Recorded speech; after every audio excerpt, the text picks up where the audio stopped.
Good morning, everyone. Nat Wallen. Welcome to Charleston Real Estate Buzz Coffee and Closings. This is episode 2. I am flying solo today, so it's going to be a quick show. It's going to be quick, but hopefully it's going to be interesting for you.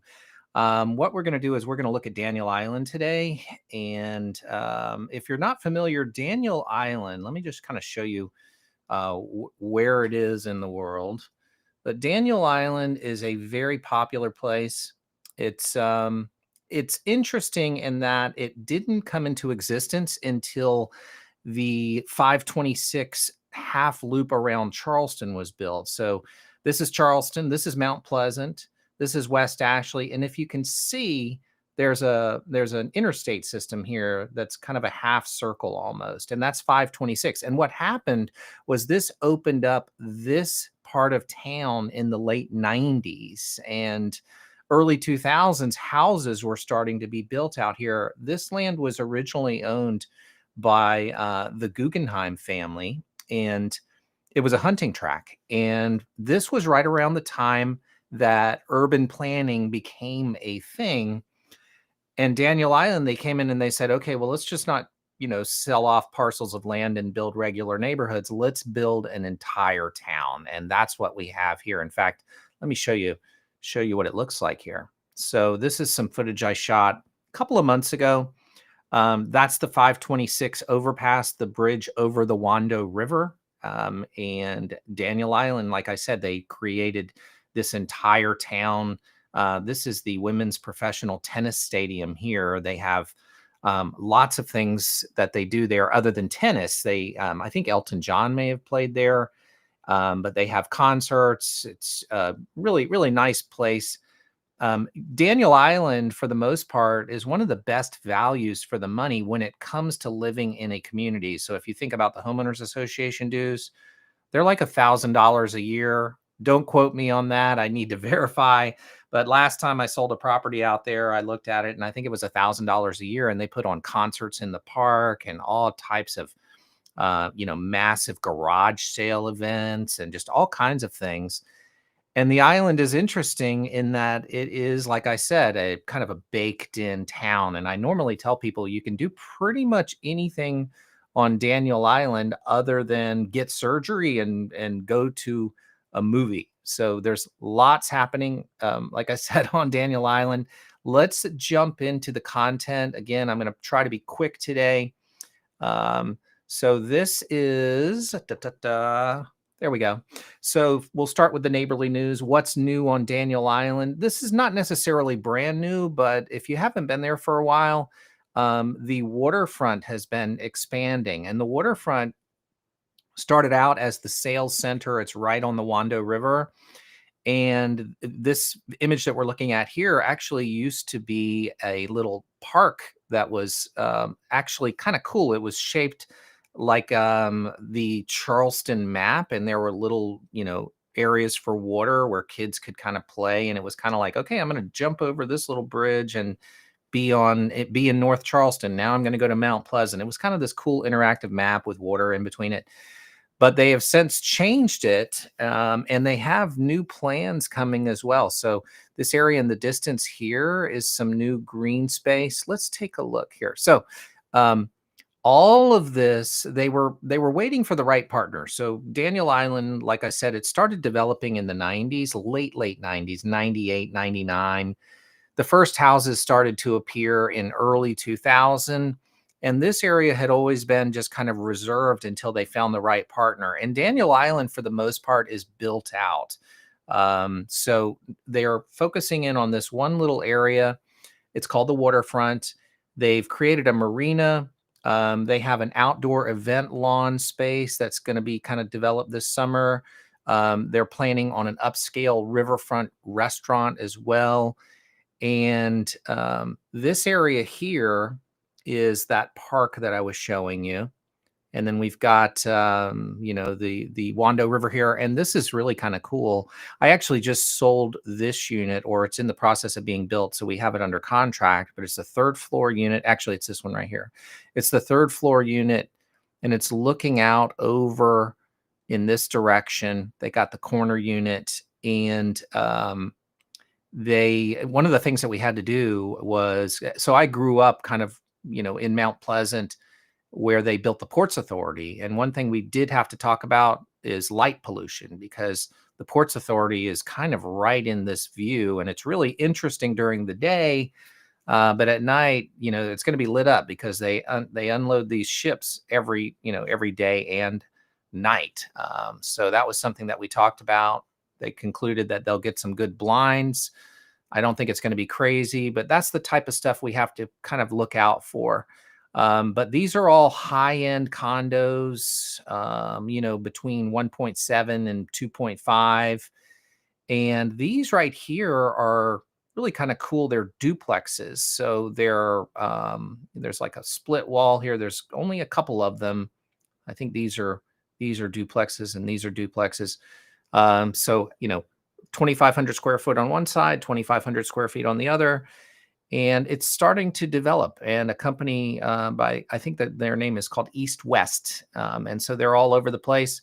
In fact, thank you, East West. I happened to sell this unit and I didn't know it, but I won a trip to Beaver Creek. So they control some property there. They had a promotion. So yeah, thank you. Anyway, moving on. Daniel Island, is it part of Charleston?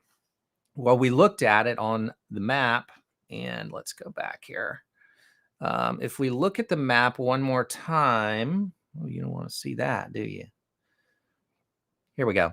If we look at the map one more time, this is all of Charleston. This is the peninsula here, and this is Daniel Island. This is all Charleston County, and then here, this is Berkeley County. But interestingly, it's in Berkeley County, but it's also part of the city of Charleston.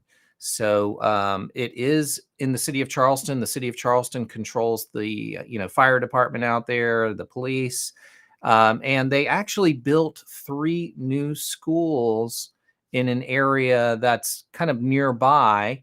Let me just show you one more time. So they built 3 new schools in this area here.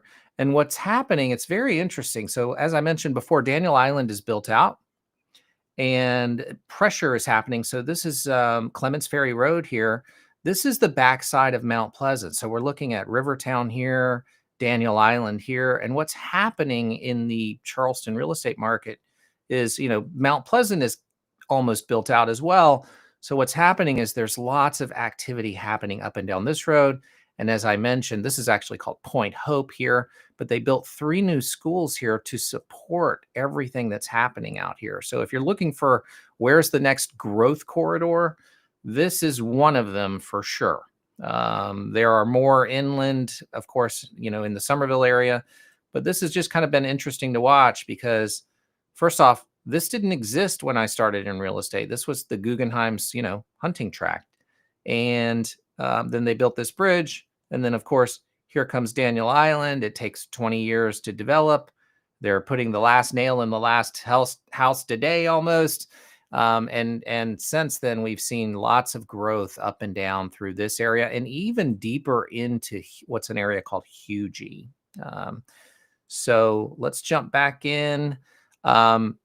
Yeah, so it is a part of Charleston, technically the city of Charleston, but if you subscribe or if you move to this area, you will be going to either private school, which they do have a private school on the island called Bishop England, which is a Catholic high school. It's a beautiful school. Lots of people go.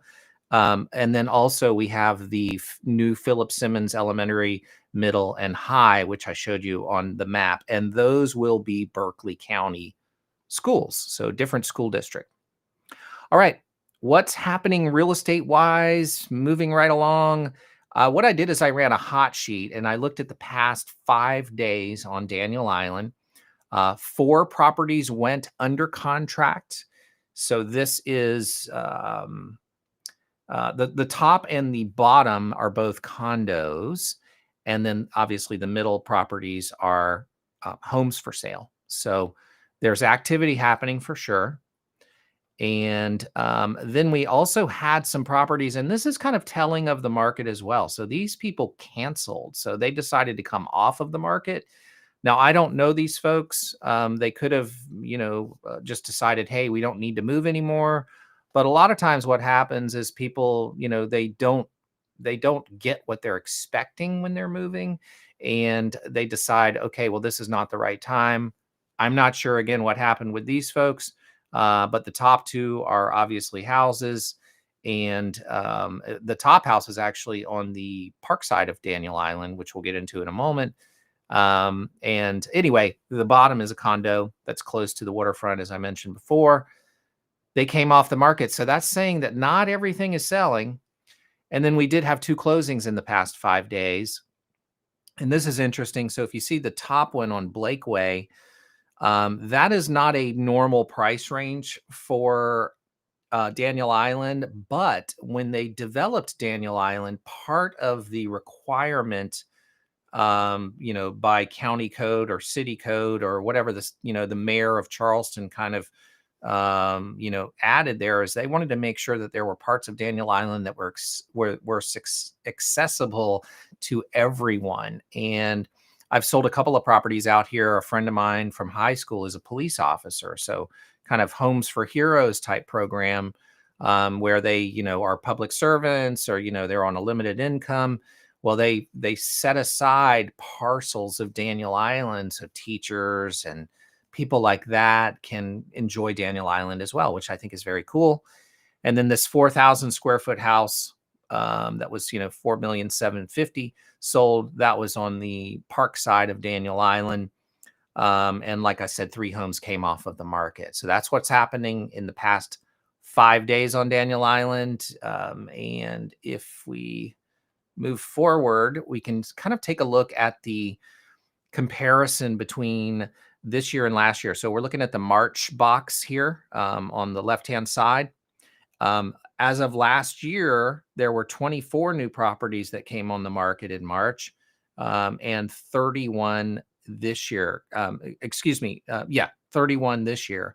And if we move forward from the year to date, as of 2024, there were 55 new listings, and by the same time this year, there were 70. So we can see that the listings have increased, and also the closed sales have increased as well. So by 2024, there were 15, 21 this year. That's up 40%. And if we look at the year to date, there were 40 sales in 2024. And that means everything from January until March. So there were a total of, 40 closed sales, 42 in 2025. So we've got a little bit more inventory coming up, but the rate of sale is at the same. And if we look at the median sale price, this tells us if the market is going up or not. And Daniel Island has always been a bit of a supply and demand. In fact, interestingly, it's funny. They had all this land when they developed it. I watched it happen for years. They had all this land, but they said, okay, we've got 500 buyers. Let's release 20 lots. So they were very savvy developers in the creation of Daniel Island. And literally at one point when they developed the park side of the island, which is on one side of the 526, that's the estate sale side of Daniel Island, there was actually a lottery to get into the lottery. So you could build one of the first houses on the park side of the island, which is, like I said, pretty savvy. But supply and demand, even though the market has technically softened because we have more inventory, the median sale price went up. And so that basically means that, the market is still on the rise. I could see the average sale price is kind of leveling off a little bit. And on average in 2024, people got within 5% of their asking price. And remember, this was a time when, the election was up in the air. A lot of people were waiting. A lot of people were unsure about what's happening. And now people are getting within within about 1.75% of sale price. And the days on the market went down as well. So what does all this mean? Like I said, supply has increased. The number of closings has increased, but it's not keeping up with the increase in supply. So there's your data dive for the day. Oh, one last look, and I pulled out this right-hand column because this is what tells us if we are in a buyer or seller's market. But if we look at March, there were 64 people trying to sell on Daniel Island and 30 that succeeded. So that's 1 in 2 that have sold. And this is how we determine if we are in a buyer or seller's market. So this is the months of inventory. And what this column means is that if nothing more were to come on the market, it would take let's say listings froze up and nothing more was listed. Well, at this rate of sale, it would take, in this case, 2.13 months for the inventory to dry up. And that tells us the rate of sale and the number of buyers that are looking. So anything with 6 months or more of inventory is referred to as a buyer's market where buyers have the upper hand. And anything with 6 months or less of inventory is a seller's market. And clearly the entire year has been a seller's market. So this tells us that, yes, if you are a seller, it is a good time to sell. But on the other hand, the counterweight to that is there were 3 people that came off the market. Remember the canceled listings. So, people are basically, here's what happens. A lot of times people think back, okay, my neighbor in the pandemic had 25 people bidding on their home and they sold for this. I'm going to try a little higher. And a lot of times people try for higher and then they come down a little bit. And in that case, they came down. But what happens is when we see price reductions, those are overzealous sellers because they're living in the past. So, hey, we're going to try for a little higher. The agent doesn't fight them too much. Okay, let's see how it goes. And then they start coming down and then they find the sweet spot and then they sell. And that's generally what happens really all over the boards. Okay, that is today's show. We're running at about 16 minutes. Thank you so much for chiming in. This QR code here is our buyer toolbox. If you're watching this from out of town, the buyer toolbox, it includes a flooding video. So a lot of people have questions about flooding. It's a 19-minute video that talks about the different parts of Charleston that flood and really what you should expect with regards to buying a ranch style home or an older home that it was built what's called pre-FIRMA, which is the flood maps were developed in the 80s. So a lot of homes, they require homes these days to be the bottom of the first floor to be a certain height above the line that they draw on the flood maps. And a lot of the older homes in Charleston are actually lower than they should be. And that's something we should absolutely know about and talk about. So that's included in the buyer toolbox. And then I have a 2-hour Charleston deep dive video that is not on YouTube. It shows all of the areas. So scan the code if you want to see Charleston, if you can handle me for 2 hours. And yeah, also we have Elizabeth's how to buy a home video, which is a 10-minute video, talks about all the steps. It's kind of like a safe island where you know what to expect before you take the first step. So it shows you the whole process.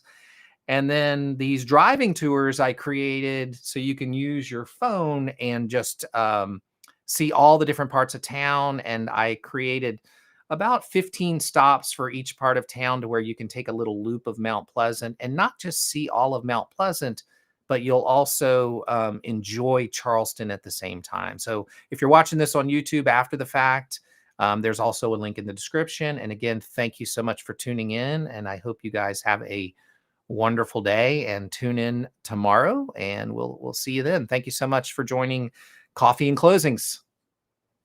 Cheers.